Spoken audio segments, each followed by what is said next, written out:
আগুন লাগছে। আল্লাহ আল্লাহ সবাইরে বাঁচাও। ও আল্লাহ, ও আল্লাহ গো সবাইরে বাঁচাও। তার মরণ কখন হয় কেউ জানে না, জানেন একমাত্র আল্লাহ। কে জানেন? কার মরণ কোথায় হয় কেউ জানে না, জানেন একমাত্র আল্লাহ। ঠিক কিনা বলুন? এই তো কদিন আগে একটা লঞ্চ দুর্ঘটনা হয়েছে, লঞ্চে অগ্নিকাণ্ড ঘটেছে। কিন্তু পানির উপরে লঞ্চ ভাসতেছে ভাসতেছে, আগুন দাও ধাও করে জ্বলতেছে। কিন্তু এত পানি থাকা সত্ত্বেও আগুন নিবানো সম্ভব হয় নাই। কয়েকশো মানুষ আগুনে দগ্ধ হয়ে মারা গেছে। বলেন ইন্না লিল্লাহ। ওই ভাই একটু আগে মায়ের গল্প, মায়ের একটা কাহিনী বলেছে, একটা গজল বলেছে, কত চমৎকার লেগেছে। মা যে কাকে বলে একটা ছোট্ট ঘটনা বলি। ওই লঞ্চের দুর্ঘটনার ঘটনাগুলি যদি বলা হয় সারা রাত শেষ হয়ে যাবে, ঘটনাগুলি বর্ণনা করে শেষ করা যাবে না। এক ভাই, বয়স মনে হয় 30 বছরের মতো হবে, তার বিবি সহকারে একটা ছোট বাচ্চা, একটা মেয়ে বাচ্চা নিয়ে ঢাকা থেকে রওনা করে আসছে। যখন ওই জালকাঠি সুগন্ধা নদীতে আসছে, রাত্র 1:45, 1:30 বা 1:45 বাজে, আগুন লাগছে। ঘুমিয়েছিল। নিচ থেকে যখন দাও ধাও দাও ধাও করে আগুন লাগছে, দ্বিতীয় তলায় ছিল, গরম হয়ে যাচ্ছে। তাদের তলায়, পায়ের তলায় গরম লাগতেছে। হঠাৎ করে উঠছে, বলতেছে বিবি তাড়াতাড়ি উঠো, আগুন লাগছে, আগুন লাগছে। এমন গরম হয়েছে পা যেন পুড়ে যাইতেছে। অত্যধিক গরম সহ্য করা যাচ্ছে না, পায়ের তালা পুড়ে যাচ্ছে। অতঃপর বিবি বলতেছে স্বামী আমার চিন্তা কইরো না, আমি মরলে মইরা যাইব, কিন্তু আমার সন্তানকে নিয়ে তুমি নদীতে জাপ দাও। আচ্ছা, আমার একটা মাত্র মাইয়া, ওইটারে আলেম বানানোর জন্য, আলিমা বানানোর জন্য মহিলা মাদ্রাসায় দিয়েছি। আমি মরে গেলেও আমার মেয়ে আমার জন্য দোয়া করবে।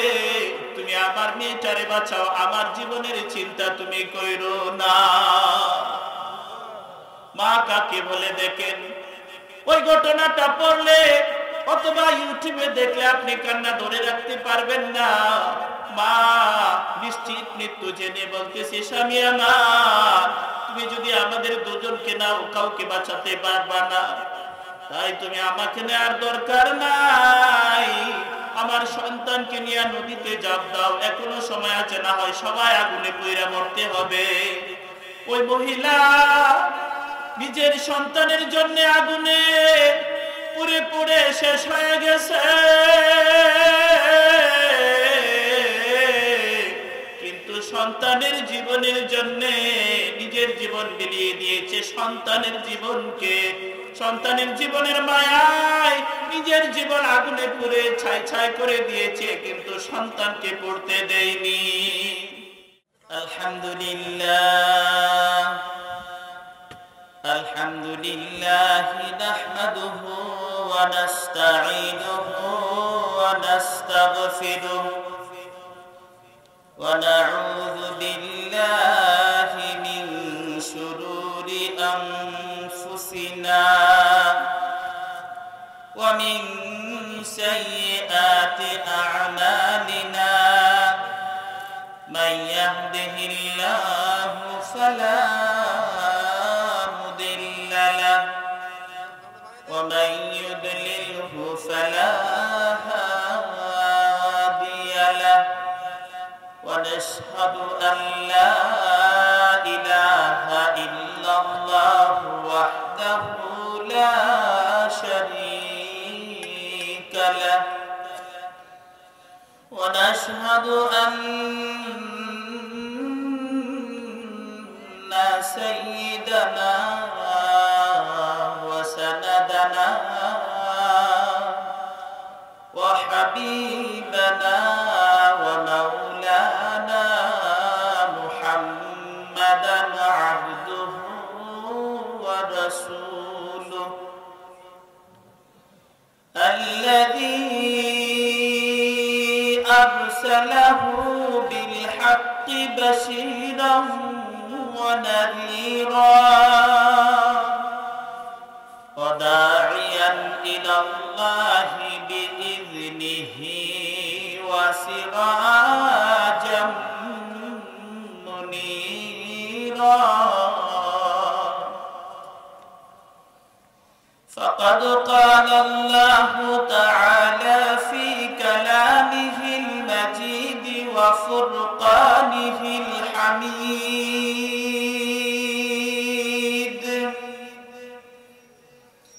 أعوذ بالله من الشيطان الرجيم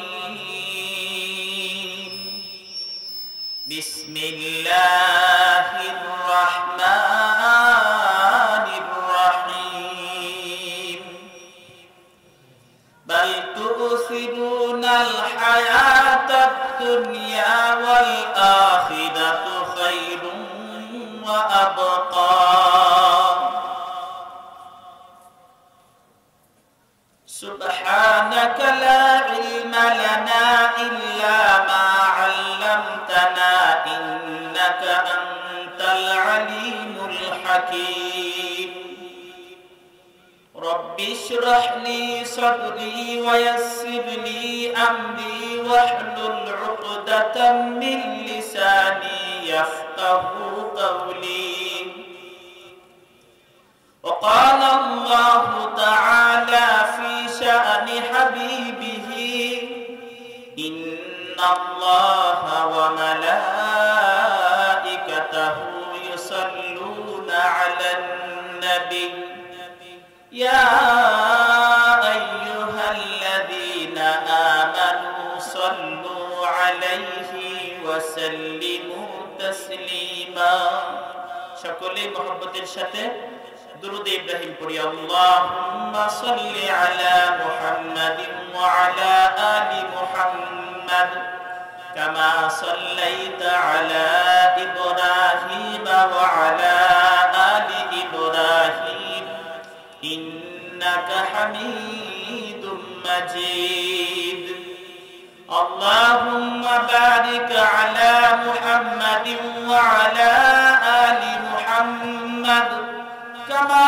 باركت على إبراهيم وعلى آل إبراهيم إنك حميد مجيد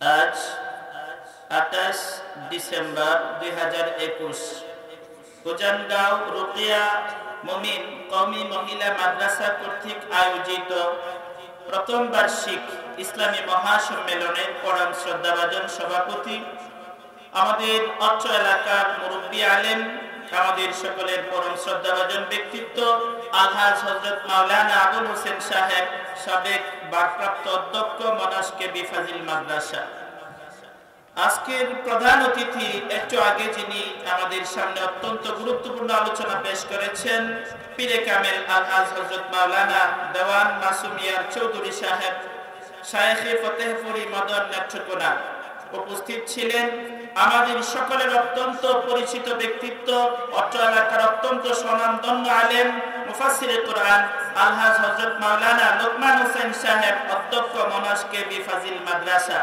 উপস্থিত আছেন ঢাকা থেকে আগত অত্যন্ত উঁচু মানের একজন আলেমী দ্বীন যার কথা শুনলে আপনারা বুঝবেন যে কত বড় একজন আলেম মুফাসসিরে কুরআন হাফেজ হযরত মাওলানা আতাউর রহমান মহিশ্বরণী সাহেব খতিব নয়নপুর বাজার জামে মসজিদ গাজীপুর ঢাকা এছাড়া উপস্থিত আছেন এলাকার প্রাণপ্রিয় উলামায়ে আযম সম্মানিত মুরব্বিয়ানে কেরাম আমার সমবয়স্ক যুবক ভাইরা ছোট ছোট কচিকাছাড়া পর্দার অন্তরালে অবস্থানরত শ্রদ্ধেয় মা ও বোনেরা সকলকেই এই গভীর রজনীতে আন্তরিক মোবারকবাদ জানিয়ে যে মহান আল্লাহ তাআলা আজকের এই শীতের রজনীতে কনকনে ঠান্ডাকে উপেক্ষা করে এই একটা ছোট সামিয়ানার নিচে কোরআনের প্রেমে আল্লাহর রাসূলের সুন্নতের কথাগুলি শোনার জন্য হাদিসের কথাগুলো শোনার জন্য তীর্থের কাকের মতো অধিক আগ্রহ প্রতীক্ষা নিয়ে আমরা যারা বসে আছি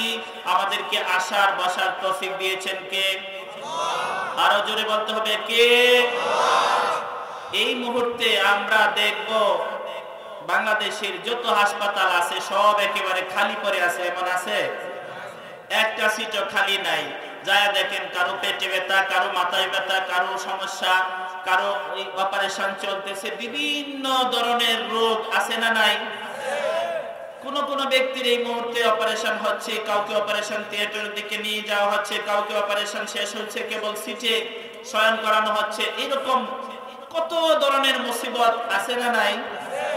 কিন্তু মহান আল্লাহ তাআলা আমাকে আপনাকে দয়া করে মায়া করে সুস্থ দেহ নিয়ে সুস্থ শরীর নিয়ে আজকের এই কোরআনের মাহফিলে আসার বসার তৌফিক দিয়েছেন। এই জন্য আমরা খুশি না বেজার? যদি খুশি হই তাহলে একটু জোরে সুরে হৃদয়ের সমস্ত ভালোবাসা উজাড় করে দিয়ে বলি আলহামদুলিল্লাহ। প্রিয় ভাই, হতে পারে আমার জীবনের শেষ মাহফিল এটা, হতে পারে কিনা? তার মরণ কখন হয় কেউ জানে না, জানেন একমাত্র আল্লাহ। কে জানেন? কার মরণ কোথায় হয় কেউ জানে না, জানেন একমাত্র আল্লাহ। ঠিক কিনা বলুন? এই তো কদিন আগে একটা লঞ্চ দুর্ঘটনা হয়েছে, লঞ্চে অগ্নিকাণ্ড ঘটেছে। কিন্তু পানির উপরে লঞ্চ ভাসতেছে ভাসতেছে, আগুন দাও ধাও করে জ্বলতেছে, কিন্তু এত পানি থাকা সত্ত্বেও আগুন নিবানো সম্ভব হয় নাই। কয়েকশো মানুষ আগুনে দগ্ধ হয়ে মারা গেছে। বলেন ইন্না লিল্লাহ। ওই ভাই একটু আগে মায়ের গল্প, মায়ের একটা কাহিনী বলেছে, একটা গজল বলেছে, কত চমৎকার লেগেছে। মা যে কাকে বলে, একটা ছোট্ট ঘটনা বলি। ওই লঞ্চের দুর্ঘটনার ঘটনাগুলি যদি বলা হয় সারা রাত শেষ হয়ে যাবে, ঘটনাগুলি বর্ণনা করে শেষ করা যাবে না। এক ভাই, বয়স মনে হয় 30 বছরের মতো হবে, তার বিবি সহকারে একটা ছোট বাচ্চা, একটা মেয়ে বাচ্চা নিয়ে ঢাকা থেকে রওনা করে আসছে।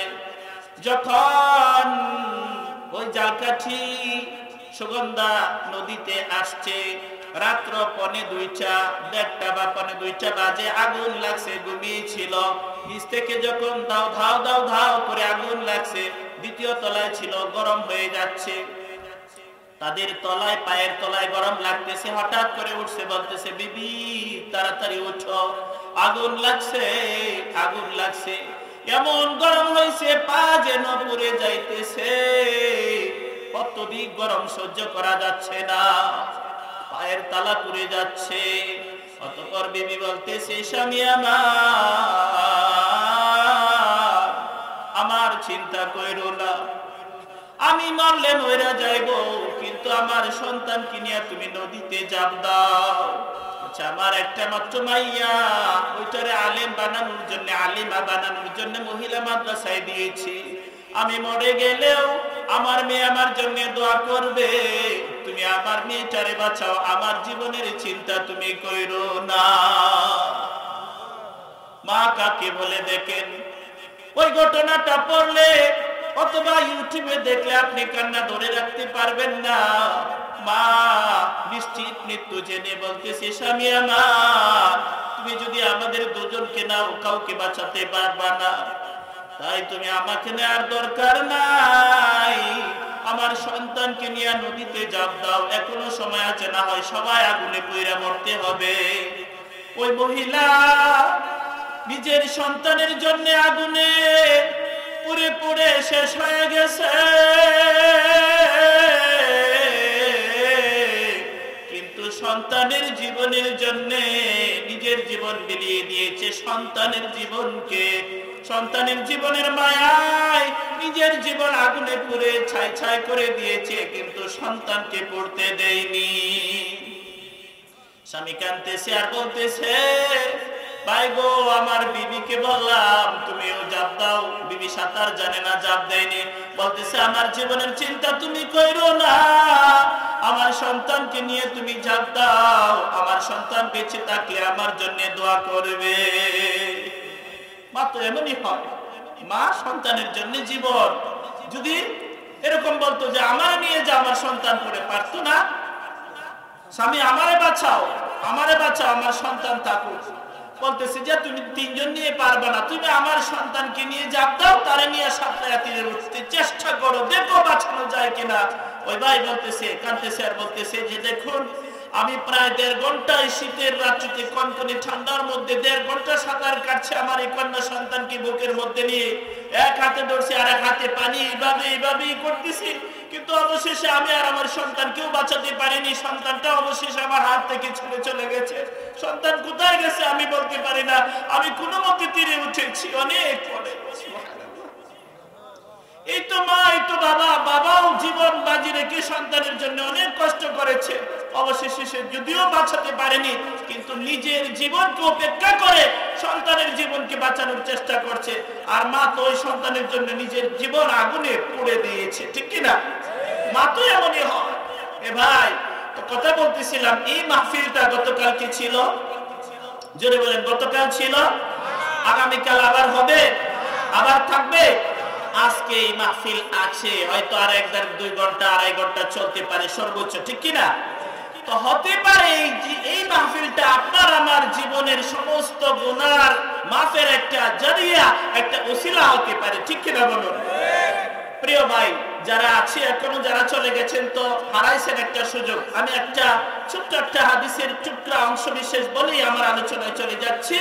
আল্লাহ রাসূল বলছেন যে এই কোরআনের মাহফিলে যারা আসে, শেষ পর্যন্ত থাকে এবং আখিরি মুনাজাত দিয়ে যায়, তাদের জন্য ফেরেশতারা আকাশ থেকে ঘোষণা করে, কুমু মাগফুরাল লাকুম, তোমরা এমন অবস্থায় উঠে যাও তোমাদের তামাম জিন্দেগির গুনাহগুলোকে ক্ষমা করে দেওয়া হয়েছে। জুড়ে বলুন সুবহানাল্লাহ।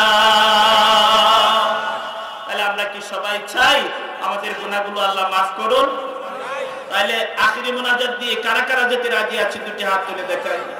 হে আল্লাহ, তুমি সবাইকে কবুল করো, জুড়ে বলুন আমিন। প্রিয় ভাইয়েরা, আমি আপনাদের সামনে সূরা আ'লা, সূরাতুল আ'লা এর শেষের দিকে একটু অংশ বিশেষ তেলাওয়াত করেছি। যেহেতু আমার পরে প্রধান বক্তা আছেন ঢাকা থেকে আগত, অত্যন্ত বড় মানের একজন আলেম, অত্যন্ত ভালো গোছানো আলোচনা করেন, কোরআন এবং হাদিসের কোটেশন দিয়ে আলোচনা করেন। ওই ভাই আমার পরে আসবেন, এই জন্য আমি একটা ছোট্ট আয়াতে কারিমা আপনাদের সামনে তেলাওয়াত করছি। আপনারা যদি চান আমি ওয়াজ করি, তাহলে অল্প সময় ওয়াজ করতে চাচ্ছি। আপনারা কি চান? চালিয়ে যাবো ইনশাআল্লাহ। তাহলে কথা হচ্ছে, দিলের কান দিয়ে আমলের নিয়তে শুনতে হবে। রাজি আছি সবাই? জি। আল্লাহ তাআলা আমাকে ইখলাসের সাথে বলার, আমরা যারা আছি আমাদের সবাইকে দিলের কান দিয়ে আমলের নিয়তে শোনার তৌফিক দান করুন। সকলে বলুন আমিন।